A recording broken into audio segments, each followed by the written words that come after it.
The 30-year-old raised ranch was a good fit for Greg Chahosky and his wife when they bought it in 2009.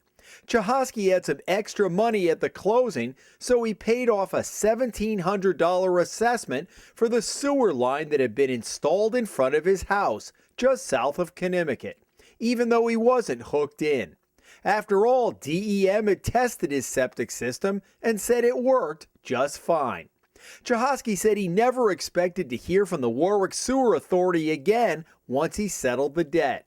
But a year and a half later, he received a letter from the authority saying that he had to hook up and was facing some serious penalties for not doing so. But we never had any notice in that year that this was happening. When I called about the assessment, no one mentioned that.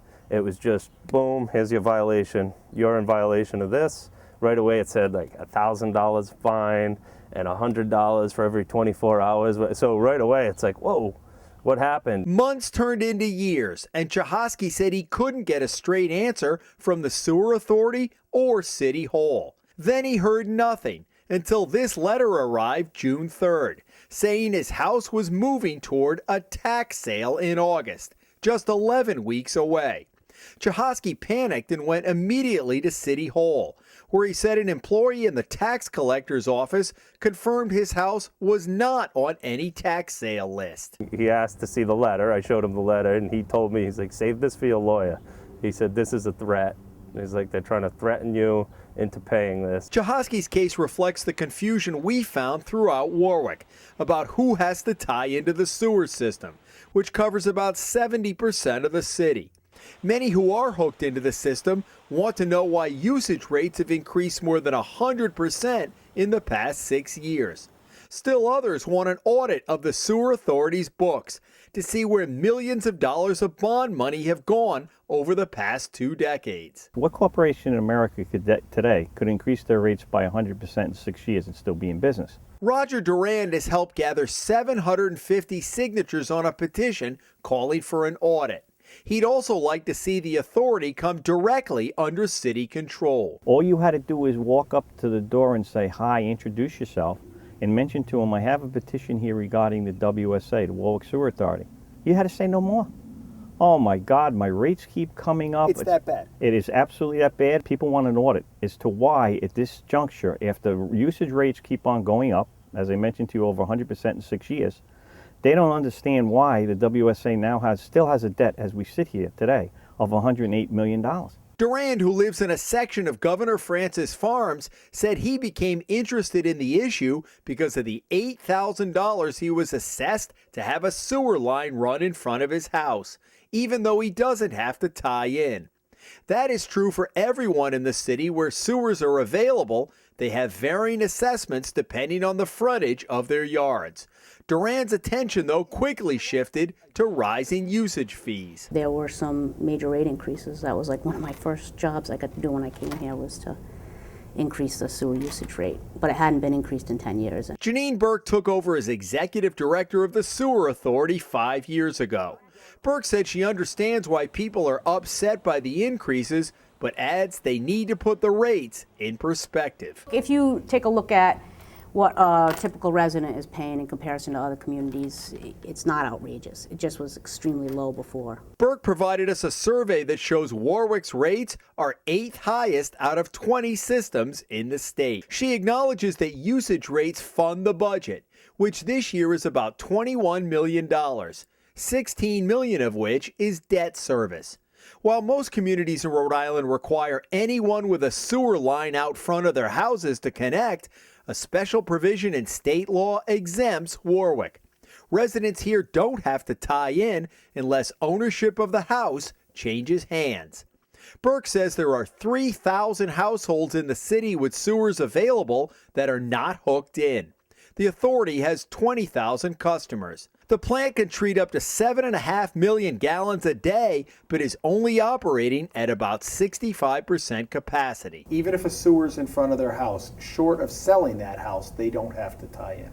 We have no teeth to be able to make that work. Burke says when she became executive director in 2008, the authority had a $7 million operational deficit that it's been chipping away at, and hopes to erase by 2015, which would help account for the increased usage rates. Voters passed a $130 million bond issue nearly 20 years ago, convinced that sewer runoff from houses in coastal places like Apponaug were polluting the adjacent waterfront. The focus and the sell to voters clearly was the coastline. The question we ask is, why weren't these particular properties near the water sewered first? That would have made the most sense. If we're doing this for the environment, that's where you start. If we're doing this for political reasons, then that's not where you start. But Burke said the sewer plant, built in the 1960s, is located just west of Route 95 and uphill from the coastline, meaning the city has to rely on 4 dozen pumping stations like this one in Apponaug or this one near Gaspee Point to pump sewage back uphill and across the city for treatment. And that pipe had to be laid through inland areas to get to the coastal neighborhoods. From my perspective, a lot of bad planning. Now, I don't know, I really can't speak to the politics of it, but for some reason, sewers are very political. The voters approved another $50 million bond in 2004, but $35 million of it was used for mandated plant upgrades. So virtually all of the bond money has been spent, and Burke estimates it'll take more than $60 million to fully sewer the city. It's unlikely that Potawatomi and Cohasset will be tied in because of geographical and geological issues. Meanwhile, the Department of Environmental Management has sent letters to hundreds of homeowners near the city's coastline, telling them they need to hook up to the sewers by early next year.